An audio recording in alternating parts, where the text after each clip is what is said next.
2010 से प्रत्येक वर्ष 24 अप्रैल को राष्ट्रीय पंचायती राज दिवस के रूप में मनाया जाता है और आज भी जो है देश राष्ट्रीय पंचायती राज दिवस के रूप में इस दिन को मना रहा है। तो इस प्रकार से हम देखते हैं कि जो पंचायती राज है उससे संबंधित हमने देखा कि जो परीक्षाएं आने वाली हैं या आप पीसीएस के प्रीलिम्स देते हैं या कोई भी परीक्षा देते हैं तो ये संविधान की बहुत महत्वपूर्ण टॉपिक है। इतनी महत्वपूर्ण टॉपिक है कि शायद मैंने कभी पीसीएस प्रीलिम्स का पेपर देखा होगा जिसमें पंचायत से संबंधित कोई प्रश्न ना आया हो। पंचायत बहुत महत्वपूर्ण है आपके लिए।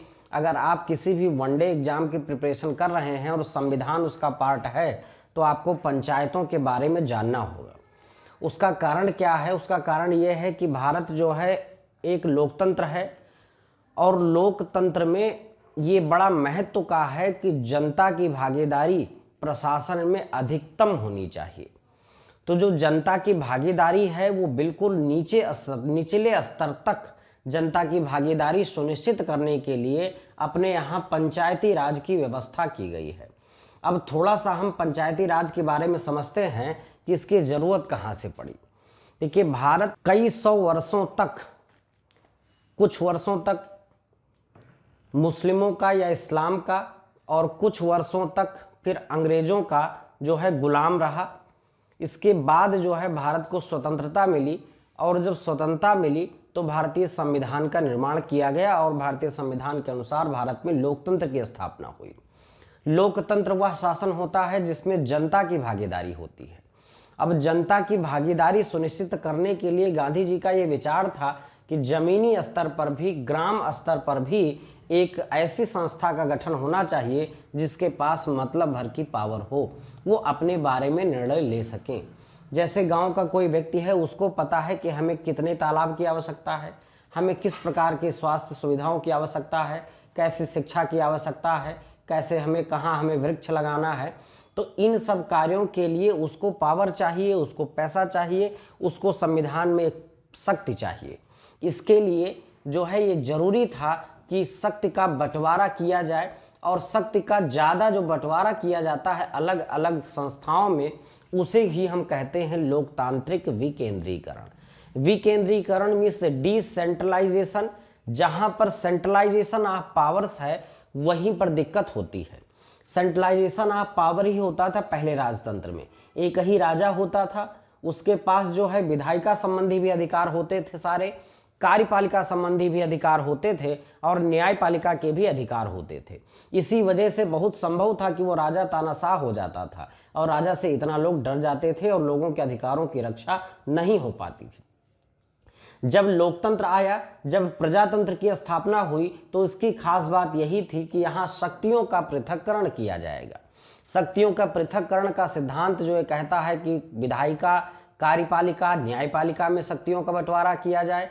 इसके अतिरिक्त जब संघात्मक शासन व्यवस्था होती है तो शक्तियों का बंटवारा केंद्र में और राज्य में भी होता है। भारत में एक स्टेप और बढ़ा गया। यहाँ पर संघ सरकार के पास पावर तो है ही, सीधे सीधे राज्य सरकार के पास और स्थानीय जो ग्रामीण स्तर पर जो स्थानीय स्वशासन की इकाइयां हैं जिनको हम पंचायत के नाम से जानते हैं, उन्हें भी कुछ पावर्स दी गई हैं। इसी को हम लोकतांत्रिक विकेंद्रीकरण कहते हैं।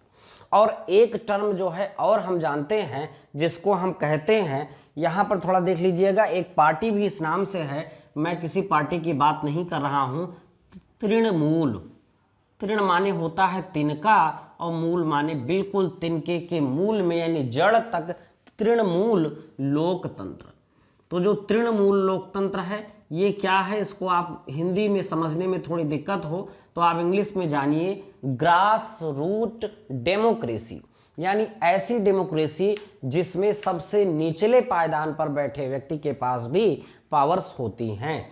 तो पंचायती राज का जो कॉन्सेप्ट था वो कॉन्सेप्ट था लोकतांत्रिक विकेंद्रीकरण का, ग्रामीण स्तर पर स्थानीय स्वशासन का, या तृणमूल लोकतंत्र, या कह लीजिए कि ग्रास रूट डेमोक्रेसी का एक कॉन्सेप्ट था। इसका कॉन्सेप्ट था कि शक्तियों का बंटवारा कुछ इस तरह से किया जाए जिससे कि ग्राम स्तर पर जो ग्राम हैं उनको भी पावर्स मिले और अपनी आवश्यकता के अनुसार, अपनी परिस्थितियों के अनुसार वो कुछ कार्य कर सकें जो उनके विकास में भागीदारी जो है सुनिश्चित की जा सके।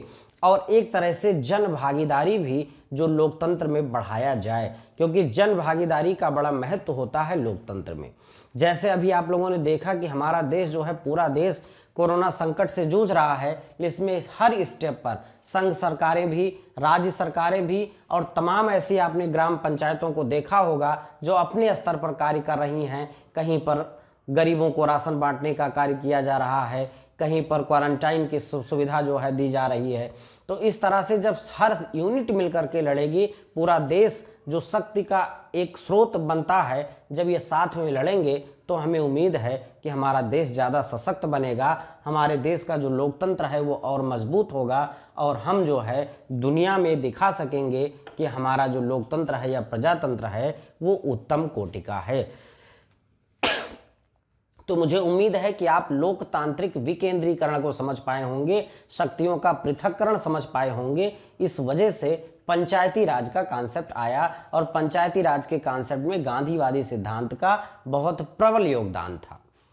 अब हम इसको ये समझते हैं कि इस पंचायती राज का विकास कैसे हुआ, किन किन स्टेप में विकास हुआ संविधान में और कैसे ये अस्तित्व में आया, कैसे वो दिन आया जब इसको संवैधानिक दर्जा मिला और कब ये 24 अप्रैल आया जब राष्ट्रीय पंचायती राज दिवस मनाया जाने लगा। और हम लोगों ने देखा कि पंचायतों का चुनाव कैसे होता है, कितने जो है हर्ष और उल्लास का विषय होता है गांव में एक सरपंच चुने जाने के लिए, और उस सरपंच की क्या योगदान होता है समाज में, ये हम अगर ग्रामीण क्षेत्र से हैं तो हम बखूबी जानते हैं। तो सर्वप्रथम हम बात करेंगे कि इस पंचायती राज का विकास का क्या सफर रहा। तो जब संविधान का निर्माण हुआ तो उसमें एक पार्ट भाग 4 बनाया गया। उस भाग 4 में राज्य नीति के निर्देशक तत्वों में जब मैंने आपको पढ़ाया था तो बताया था कि उसमें एक अनुच्छेद बनाया गया, अनुच्छेद 40, और उस अनुच्छेद 40 में कहा गया कि सरकारों का यह दायित्व है कि वो ग्राम पंचायतों का गठन करें। लेकिन वो जो भाग था पूरा का पूरा वो वाद योग्य नहीं था, वो ऐसा भाग था कि सरकारों का कर्तव्य बताया गया था, सरकार चाहे तो पंचायतों का गठन करे और चाहे तो गठन ना करे। इसको कब संवैधानिक दर्जा मिला, यानी कब ये वाद योग्य हुआ, इसके विषय में जानेंगे और इससे पहले इसके बारे में क्या क्या कार्य हुए इस पर हम चर्चा करेंगे। इसके लिए सर्वप्रथम जानिए कि 2 अक्टूबर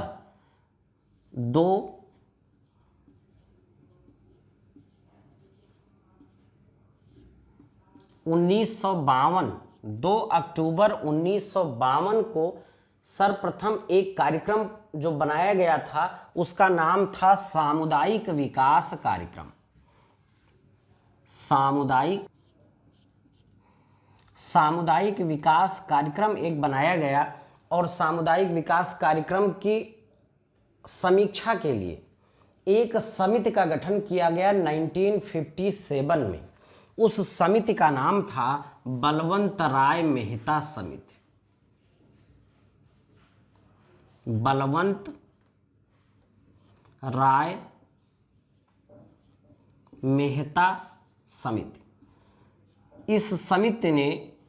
इस समिति की स्थापना जो हुई थी वो 1957 में हुआ था, 1957 के जनवरी में हुआ था और इसकी जो रिपोर्ट आई थी वो आई थी दिसंबर 1957 में।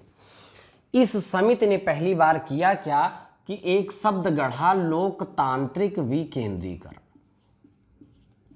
और इसने अपनी संस्तुति की कि भारत में लोकतांत्रिक विकेंद्रीकरण जो कि आगे पंचायती राज के नाम से जाना जाएगा।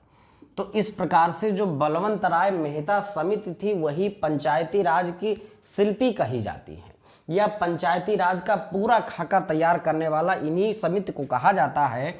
और इसने एक सिफारिश की लोकतांत्रिक विकेंद्रीकरण के लिए, और इसने कहा कि भारत में त्रिस्तरीय, कितने स्तरीय, त्रिस्तरीय पंचायत की स्थापना होनी चाहिए। तो त्रिस्तरीय पंचायत की स्थापना का सुझाव इस समिति ने दिया और कहा कि वो 3 स्तर कौन कौन से होने चाहिए। एक स्तर आपका होना चाहिए ग्राम पंचायत, एक स्तर आपका होना चाहिए पंचायत समिति जिसको हम क्षेत्र पंचायत के नाम से भी जानते हैं, पंचायत समिति, और एक जो है जिला परिषद, जिला स्तर पर जिसको हम जिला पंचायत के नाम से भी जानते हैं। तो इसने जो है त्रिस्तरीय पंचायत के लिए सुझाव दिया बलवंत राय मेहता समिति ने। ये बहुत आसान है याद करना, चूंकि बलवंत राय मेहता नाम में इनके 3 पार्ट है, तो इन्होंने त्रिस्तरीय पंचायत का सुझाव दिया। ग्राम पंचायत, पंचायत समिति और जिला परिषद, यानी एक ग्राम स्तर पर, एक क्षेत्र स्तर पर यानी ब्लॉक स्तर पर, और एक जिला स्तर पर लोकतांत्रिक विकेंद्रीकरण के लिए। और यही जो है, इसीलिए B.R. मेहता को ही हम, इनको शार्ट में B.R. मेहता कहते हैं, जिनको हम पंचायती राज का शिल्पी भी कहते हैं। और यही समिति जो है आगे पंचायती राज की स्थापना के लिए उत्तरदायी हुई। अब देखिए, इस समिति की जब यह स्थापना हुई, इसने अपने रिपोर्ट रखी, तो इसके बाद क्या हुआ? इसके बाद जो है एक राज्य आगे आया, राजस्थान। पहला एक राज्य आया राजस्थान, जिसने अपने यहाँ 2 सितंबर 1959 को पंचायती राज अधिनियम पारित किया, और 2 अक्टूबर 1959 को राजस्थान ने 2 अक्टूबर 1959 को राजस्थान के नागौर जिले से पंडित जवाहरलाल नेहरू द्वारा क्या शुरू किया गया? पंचायती राज व्यवस्था सर्वप्रथम शुरू की गई। तो इस प्रकार से अगर आपसे सवाल किया जाए कि पंचायती राज की स्थापना करने वाला पहला राज्य कौन था, तो वो पहला राज्य था राजस्थान, जिसने 2 अक्टूबर 1959 को अपने यहाँ पंचायती राज की शुरुआत की थी। और वो प्रधानमंत्री थे जिनके द्वारा इसका उद्घाटन किया गया था, वो प्रधानमंत्री थे पंडित जवाहरलाल नेहरू। अब देखेंगे जरा हम कि इसके साथ बिल्कुल थोड़े दिनों बाद, राजस्थान के बाद एक स्टेट ने और जो है पंचायती राज अधिनियम पारित करके अपने यहाँ पंचायती राज लागू किया। वो स्टेट था आंध्र प्रदेश। इसने भी 1959 में ही अपने यहाँ पंचायती राज व्यवस्था को लागू कर दिया। अब कई बार ये सवाल आता है कि सर्वप्रथम तो राजस्थान था, जो 2 अक्टूबर 1959 को स्टार्ट किया गया।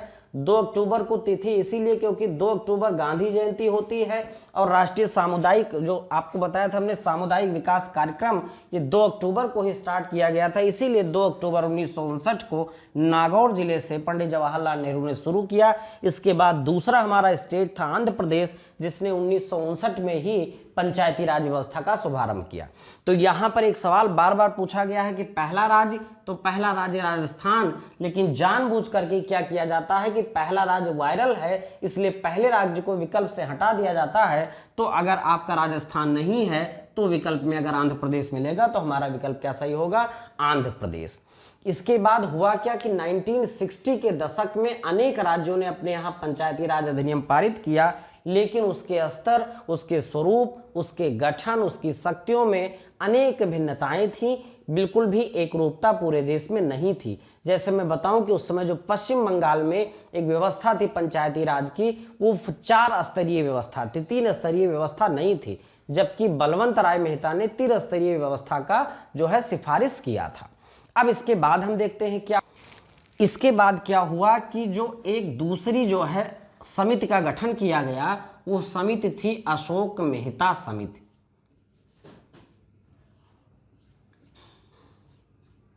अशोक मेहता समिति ये कब अस्तित्व में आई? 1977 में इसका जो है गठन किया गया था। ये जनता पार्टी की एक सरकार थी। 1977 में ही आपको पता है कि जनता पार्टी की सरकार बनी थी। मोरारजी देसाई जो है प्रधानमंत्री बने थे, और उसी समय 1977 में एक समिति का गठन किया गया, अशोक मेहता समिति। अब इस समिति का उद्देश्य था कि जो पंचायती राज की स्थापना राज्यों में की गई है उसकी क्या स्थिति है, या वो पतनोन्मुख थी, या कह लीजिए उसकी अवस्था अच्छी नहीं थी। देखने से पता चल रहा था, या कह लीजिए उस समय की स्थिति ये थी कि वो जान पड़ रहा था कि यहाँ की जो पंचायत का सिस्टम है वो बहुत अच्छा नहीं है। तो जो पतनोन्मुख पंचायती राज था उसके लिए कुछ सिफारिश देने के लिए कि कैसे इसको पुनर्जीवित किया जाए, कैसे इसका पुनरुद्धार किया जाए, इसके लिए एक समिति का गठन किया गया और उस समिति का नाम था अशोक मेहता समिति। इस अशोक मेहता समिति ने सिफारिश प्रस्तुत की, 132 बिंदुओं पर सिफारिश इसने प्रस्तुत की थी। और इसने जो महत्वपूर्ण सिफारिश की वो कहा कि जो पंचायत का 3 स्तर, जो बलवंत राय मेहता ने कहा था, इन्होंने कहा 3 स्तर पंचायत का नहीं होना चाहिए, इन्होंने कहा द्विस्तरीय पंचायत करिए। द्विस्तरीय पंचायत का गठन किया जाए। तो एक जो बड़ी सिफारिश इनकी थी वो ये थी कि पंचायत का स्तर 2 ही स्तर किया जाए, एक स्तर जिला पर और एक स्तर कुछ गांवों के समूह को मिला करके मंडल पंचायत बनाया जाए। तो अशोक मेहता, जैसा कि नाम से ही इनके स्पष्ट है, इनके नाम में 2 ही पार्ट हैं, अशोक मेहता, तो इन्होंने 2 स्तर की पंचायत की सिफारिश की। इनको नाम अगर आपको आता है तो आपको पता चल जाएगा कि इन्होंने कितने स्तर की पंचायत की सिफारिश की थी। तो द्विस्तरीय पंचायत की सिफारिश इन्होंने की। कौन कौन से? एक मैंने आपको बताया जिला परिषद और एक आपको मैंने बताया मंडल पंचायत। तो इस प्रकार से एक रिपोर्ट इनकी आई। तो इस प्रकार से 2 समिति की सिफारिश हम देख चुके। अब जो तीसरी समिति बनाई गई थी वो बनाई गई थी GBK राव समिति।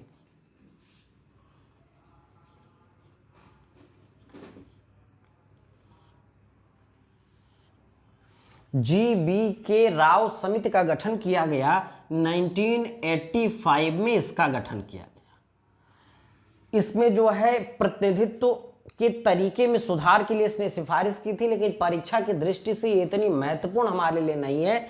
अब आप सोच रहे हैं कि महत्वपूर्ण नहीं तो हमने नाम क्यों लिया? क्योंकि कभी कभी ऐसे ही पूछा जाता है कि इसमें से किस समिति का संबंध जो है पंचायती राज से है या नहीं है। तो आपको ये जानना जरूरी है कि जो GBK राव समिति थी उसने भी पंचायती राज से संबंधित सिफारिश की थी, जिसका गठन किया गया था 1985 में। इसके बाद एक बहुत महत्वपूर्ण समिति गठित की गई जिसको हम कहते हैं LM सिंघवी समिति। LM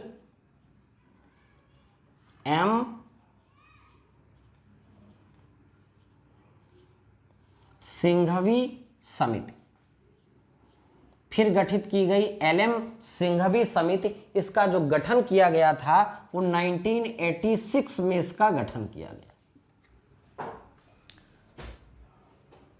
अब इसको राजीव गांधी सरकार ने गठित किया था। आपको पता है कि 1984 में इंदिरा गांधी जी की हत्या हुई थी। इसके बाद जो है राजीव गांधी की सरकार आई थी।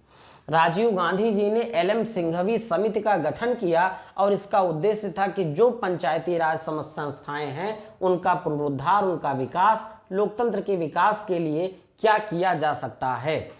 अब इसको जो इनकी जो महत्वपूर्ण, सबसे महत्वपूर्ण सिफारिश थी, इन्होंने पहली बार इस समिति ने सिफारिश की। क्या सिफारिश किया? कि जो पंचायती राज संस्थाएं हैं उनको संवैधानिक मान्यता मिलनी चाहिए, यानी उनका जो है संविधान में उनको इस तरह से रखा जाए कि ये वाद योग्य हो जाए, संवैधानिक मान्यता मिले। तो इस प्रकार से LM सिंघवी समिति इसलिए जानी जाती है क्योंकि इसने सिफारिश की थी पहली बार कि जो पंचायती राज संस्थाएं हैं उसको संवैधानिक मान्यता मिलना चाहिए। इसके पश्चात एक समिति बनाई गई जिसको हम कहते हैं VN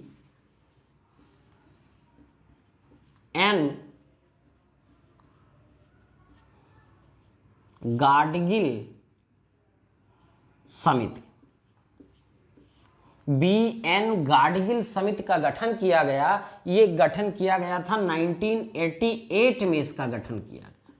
और इसके लिए जो क्वेश्चन किया गया था कि पंचायती राज संस्थाओं को प्रभावकारी कैसे बनाया जा सकता है, पंचायती राज संस्थाओं को कैसे प्रभावकारी बनाया जा सकता है, इसके लिए इस समिति ने अपनी सिफारिशें प्रस्तुत की। और संयोग देखिए कि इस समिति ने भी ये कहा कि जो पंचायती राज संस्थाएं हैं उनको संवैधानिक दर्जा मिलना ही चाहिए।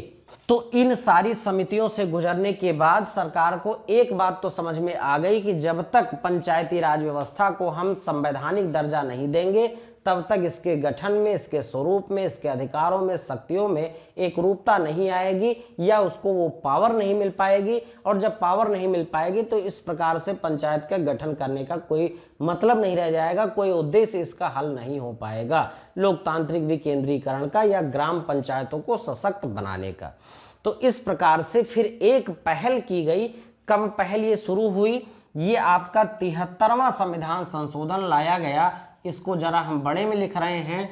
फिर आपका 73वां संशोधन लाया गया संविधान में। और ये 73वां संविधान संशोधन जो है इसको 1992 में लाया गया।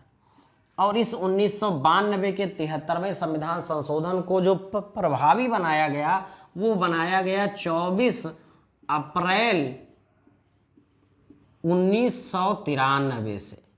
अब यहां जरा समझिएगा, 24 अप्रैल 1993 से प्रभावी बनाया गया। इसीलिए 24 अप्रैल की तारीख को प्रत्येक वर्ष राष्ट्रीय पंचायती राज दिवस के रूप में मनाया जाता है। लेकिन यहां एक बात याद रखिएगा कि ये 1993 से प्रत्येक वर्ष 24 अप्रैल को राष्ट्रीय पंचायती राज दिवस नहीं मनाया जाता है। ये दिवस मनाया जा रहा है 2010 से, यानी 2010 से प्रत्येक वर्ष 24 अप्रैल को राष्ट्रीय पंचायती राज दिवस के रूप में मनाया जाता है। अब देखिए कि जब ये परिवर्तन हुआ तो संविधान में कहां कहां परिवर्तन हुआ। संविधान में एक भाग नया जोड़ा गया, उसको हम कहते हैं भाग 9। कौन सा भाग? भाग 9। इस भाग 9 में अनुच्छेद 243 से लेकर के 243 ड़ा तक अनुच्छेद जोड़े गए। इतना, इसके अतिरिक्त एक अनुसूची जोड़ी गई। उस अनुसूची को हम लोग कहते हैं 11वीं अनुसूची। 11वीं अनुसूची। और इस 11वीं अनुसूची में कई बार पूछा गया है 29 विषयों का समावेश किया गया। 29 विषयों का समावेश किया गया। इस प्रकार से जो स्वरूप, जो गांधी जी ने एक सपना देखा था, जो संविधान निर्माताओं ने एक सपना देखा था कि एक दिन ऐसा आएगा जब ग्राम पंचायत को संवैधानिक मान्यता मिलेगी या उसका जो प्रावधान संविधान में होगा वो वाद योग्य होगा, वो आखिर में पूरा हुआ। और संविधान में भाग 9 के रूप में अनुच्छेद 243 से 243 ड़ा तक और 11वीं अनुसूची में 29 विषयों के साथ पंचायती राज जो है अधिनियमित किया गया या उसको संवैधानिक मान्यता मिली। अब हम देखते हैं कि जब संवैधानिक मान्यता मिली तो उसके बाद पंचायत का थोड़ा स्वरूप हम लोग पढ़ते हैं जो कि बहुत महत्वपूर्ण है। 3 स्तर की पंचायती राज व्यवस्था जो है भारत में अपनाई गई पूरे भारतवर्ष में। और राज्यों को ये पावर दी गई कि अपने अपने यहाँ आप इसको लागू कराइए, क्योंकि जो पंचायत विषय है वो विषय राज्य सूची का है। एक बात यहाँ जाने रहिएगा कि जो पंचायत जो विषय है वो विषय संघ सूची का नहीं है, समवर्ती सूची का नहीं है, वो राज्य सूची का विषय है। यानी पंचायत से संबंधित समस्त जिम्मेदारी किसकी है? राज्य सरकारों की है, केंद्र सरकार की नहीं है। केंद्र सरकार ने कानून के रूप में संविधान में इसको सम्मिलित करके एक गाइडलाइन जारी की कि इसके तहत आप लोग सभी लोग अब अनिवार्य रूप से आपको पंचायती राज व्यवस्था की स्थापना अपने यहाँ करनी है। अब इसमें क्या हुआ कि जब ये पारित हुआ तो उसके बाद वो पहला स्टेट कौन था जिसने इस पंचायती राज जो संशोधन संविधान में किया था उसके हिसाब से पंचायती राज व्यवस्था अपने यहाँ लागू किया? तो वो पहला स्टेट था मध्य प्रदेश। ये बहुत महत्वपूर्ण सवाल है, आप इसे जाने रहिएगा कि संविधान में जब 73वां संविधान संशोधन हुआ उसके बाद पहला स्टेट जो इस पंचायती राज व्यवस्था को अपनाने वाला प्रदेश था वो प्रदेश था पहला मध्य प्रदेश। तो इस सवाल को आप नहीं भूलेंगे। और अगर जनरली पूछा जाता है कि पंचायती राज व्यवस्था को अपना पहले सर्वप्रथम किसने अपनाया तो आपको पता है वो प्रदेश था राजस्थान और दूसरे नंबर पर था आंध्र प्रदेश। लेकिन संवैधानिक मान्यता मिलने के पश्चात जो पहला प्रदेश था अपनाने वाला वो था मध्य प्रदेश। मध्य प्रदेश ने सबसे पहले इस अधिनियम को पारित किया। अब जरा हम देखते हैं तो 3 स्तर पर यहां पर ग्राम पंचायत की पंचायत की स्थापना हुई। एक जो इसका सबसे निचला स्तर था उसे हम कहे ग्राम पंचायत, दूसरा जो स्तर था उसको हम कहते हैं पंचायत समिति, और तीसरा जो स्तर है उसे हम कहते हैं जिला परिषद। पंचायत समिति को एक दूसरे नाम से भी हम कभी कभी जानते हैं, क्षेत्र पंचायत के नाम से भी जानते हैं, तो ये भी नाम आप जाने रहिएगा। पंचायत समिति कहा जाए या इसी को कहा जाए क्षेत्र पंचायत। तो क्षेत्र पंचायत या फिर जिला परिषद, ये 3 स्तर पर पंचायत की व्यवस्था की गई। अब जो है जरा ध्यान से देखिए, सरकार ने इसको अनिवार्य किया कि 3 स्तरीय पंचायत की व्यवस्था सभी राज्य करेंगे, लेकिन उसने एक कंडीशन लगाया कि अगर कोई ऐसा राज्य है जिसकी जनसंख्या 20 लाख से कम है,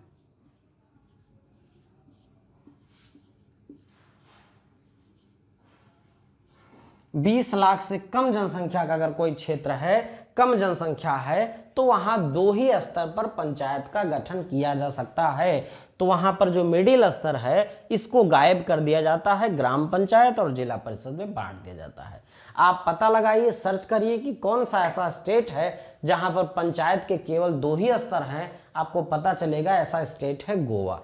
तो अभी आप देखिए कि 20 लाख से कम जनसंख्या होने पर इसमें जो पंचायत समिति है उसको आप गायब कर सकते हैं, यानी ग्राम पंचायत और जिला परिषद ये 2 ही स्तर पर पंचायत की व्यवस्था राज्य कर सकता है, ऐसा प्रावधान किया गया। अब इसके बाद देख लीजिए जरा कि पंचायत में जो सीटों का आरक्षण है वो कैसे होगा। ये सवाल कई बार पूछा गया है, चूंकि कहीं पर भी अपने यहाँ महिलाओं को आरक्षण नहीं है, लेकिन यहाँ पंचायत में सीटों को आरक्षित किया गया है। किसके किसके लिए? एससी के लिए और एसटी के लिए, और खास करके 1/3 यानी 33%, मोर देन 30% सीट, 1/3 जो है वो महिला के लिए आरक्षित है। महिला के लिए आरक्षित है सीट। और कई बार इसका आर्टिकल भी पूछा गया है कि किस आर्टिकल में यह प्रावधान है, तो आप आर्टिकल को भी जानिए। वो आर्टिकल है 243 घ, यानी 243 घ को आप अंग्रेजी में लिखें तो DABCD, तो 243D या 243 घ में यहाँ सीटों के आरक्षण का प्रावधान है। एससी के लिए, एसटी के लिए उनके जनसंख्या के हिसाब से, और उसमें सभी में महिला जो है 1/3 सीट, 1/3 सीट महिलाओं के लिए आरक्षित है ग्राम पंचायत में। अब इसके बाद रहा बात पंचायतों का कार्यकाल कितना होगा, तो ये समझिए जरा। कार्यकाल के लिए बताया गया कि जो पंचायतों का कार्यकाल है वो होगा 5 वर्ष, और इससे पूर्व ही पंचायतों का चुनाव करा लिया जाएगा। यदि किन्हीं कारणवश किसी पंचायत का चुनाव बीच में जो है या उस पंचायत को विघटित कर दिया जाता है, तो जो नई पंचायत का चुनाव होगा वो शेष समय के लिए होगा, ना कि आने वाले 5 वर्ष के लिए। तो ये फंडामेंटल अंतर समझ लीजिए कि आने वाले अगर किसी पंचायत का विघटन होता है तो जो शेष टाइम बचा होगा उतने ही समय के लिए आगे की पंचायत का गठन किया जाएगा, और 6 महीने का समय दिया गया है कि विदिन 6 मंथ चुनाव आपको करा लेना है। इसके अलावा अर्हताओं में कभी कभी पूछ लिया जाता है, लोगों को थोड़ी कंफ्यूजन भी हो जाता है, क्योंकि विधानसभा और लोकसभा में सदस्य बनने के लिए कम से कम उम्र जो है 25 वर्ष है, लेकिन अगर आप ग्राम पंचायत या पंचायत का सदस्य अगर आपको बनना है तो उसके लिए जो उम्र है वो उम्र कितनी है, केवल 21 वर्ष, यानी 21 वर्ष उम्र वो पूरी कर चुका हो और निर्वाचक नामावली में उसका नाम अंकित हो, बस। अब इनका चुनाव कैसे होता है ये जरा समझिए। तो इस चुनाव के लिए जो हमारा भाग 15 है, उस भाग 15 में जो निर्वाचन आयोग की व्यवस्था है, वो निर्वाचन आयोग आप याद रखिएगा कभी भी पंचायत का चुनाव नहीं कराता है। यानी ये जो चुनाव होगा पंचायत का चुनाव या निर्वाचन, उसको जो निर्वाचन आयोग है वो नहीं कराता है। यानी भाग 15 में जिसकी व्यवस्था है, जो भारत का निर्वाचन आयोग है, वो कभी भी पंचायत का चुनाव नहीं कराता है। वो केवल लोकसभा, राज्यसभा और राज्य के विधानमंडल यानी विधानसभा और विधान परिषद, राष्ट्रपति और उपराष्ट्रपति का चुनाव कराने की जिम्मेदारी ही उसे दी गई है। तो चुनाव फिर कौन कराएगा? इसका चुनाव कराने के लिए एक राज्य में निर्वाचन आयोग का गठन किया जाता है, राज्य निर्वाचन आयोग। अब इस राज्य निर्वाचन आयोग का जो गठन किया जाता है, इसके अध्यक्ष और इसके सदस्यों दोनों की नियुक्ति जो है वो कौन करता है? राज्यपाल करता है। और यही राज्य निर्वाचन आयोग उस राज्य में पंचायत चुनाव कराने की जिम्मेदारी रखता है। अब यहाँ पर ध्यान दीजिएगा, राज्य निर्वाचन आयोग के अध्यक्ष और सदस्यों को हटाए जाने का वही तरीका है जो उच्च न्यायालय और सर्वोच्च न्यायालय के न्यायाधीशों को हटाने का तरीका है। तो एक चीज ये ध्यान रखिएगा, चुनाव कभी भी भारत का निर्वाचन आयोग नहीं कराता है, यह राज्य का निर्वाचन आयोग कराता है। और इसके अध्यक्ष और सदस्यों की नियुक्ति कौन करता है निर्वाचन आयोग के? ये करते हैं राज्यपाल। अब इसमें थोड़ा सा और समझ लीजिए, ये आप ध्यान रखिएगा। इसके अतिरिक्त एक महत्वपूर्ण बात आपको यहाँ और जान लीजिए कि इनके वित्त के लिए जो आपका पंचायती राज है या कहिए पंचायत है, उसके वित्त के लिए राज्यपाल जो है 5 वर्ष के बाद एक वित्त आयोग का गठन करता है। वित्त आयोग, देखिए एक वित्त आयोग है अनुच्छेद 280 में, वो वित्त आयोग जो है केंद्र और राज्य के मध्य बंटवारा वित्त का कैसे किया जाए इस पर सिफारिश देता है। और ये वित्त आयोग है आपका राज्य वित्त आयोग। राज्य वित्त आयोग इस पर सिफारिश करता है कि जो राज्य का पैसा है, राज्य सरकार के पास है, उसको राज्य में और पंचायतों में, स्थानीय स्वशासन इकाइयों में किस तरह से पैसा बांटा जाए, इसकी यह सिफारिश करता है, जिसकी नियुक्ति कौन करता है? राज्यपाल करता है। और इसका लिए अनुच्छेद ये बहुत महत्वपूर्ण है, 243 में है, हिंदी में अगर हम कहें तो झ 243 या झ अनुच्छेद में राज्य वित्त आयोग का वर्णन है, जो ये बताता है कि पंचायत कैसा शुल्क लगा सकती, कैसा टैक्स लगा सकती है, इसके लिए वो सिफारिश राज्य सरकार को करता है, या इसको कितना बजट आवंटित किया जाए। एक यहाँ पर एक बार सवाल पूछा गया था कि एक बिहार में जो न्याय पंचायत है, बिहार में जो न्याय पंचायत है, उस न्याय पंचायत के पास ये भी अधिकार दिया गया है कि वो किसी व्यक्ति को बंदी बनाने का अधिकार भी वहाँ है, और वो उसको 3 माह तक जेल भी दे सकती है, यानी जेल भी करा सकती है, इतना सजा भी दे सकती है, 3 माह तक जेल। तो ये जो है बिहार राज्य के लिए है स्पेशली। तो इस प्रकार से कुछ जनरल चीज़ें हमने सीखी। इसके बाद मैं जानता हूं कि कुछ जो है इसमें डिटेल्ड एनालिसिस अभी छूट गया है, तो परीक्षा चूंकि नज़दीक है इसलिए हम उन्हीं विषयों पर चर्चा किए हैं जो परीक्षा की दृष्टि से बहुत महत्वपूर्ण है, और जो कुछ मुख्य चीज़ें इसमें रह गई हैं, जैसे जो 29 विषय हैं वो कौन कौन से हैं, इस पर मैं अलग से 60 वीडियो आपको दूंगा जो आपके लिए परीक्षा के लिए उपयोगी होगा। ये जो वीडियो है ये आपकी परीक्षा के लिए तत्काल में बहुत महत्वपूर्ण है, आप इसको देखिए, इसके बाद ऑब्जेक्टिव क्वेश्चंस लगाने का प्रयास करिए। अगर आपको ये वीडियो अच्छा लगता है तो आप इसे शेयर जरूर करें। Thank you so much.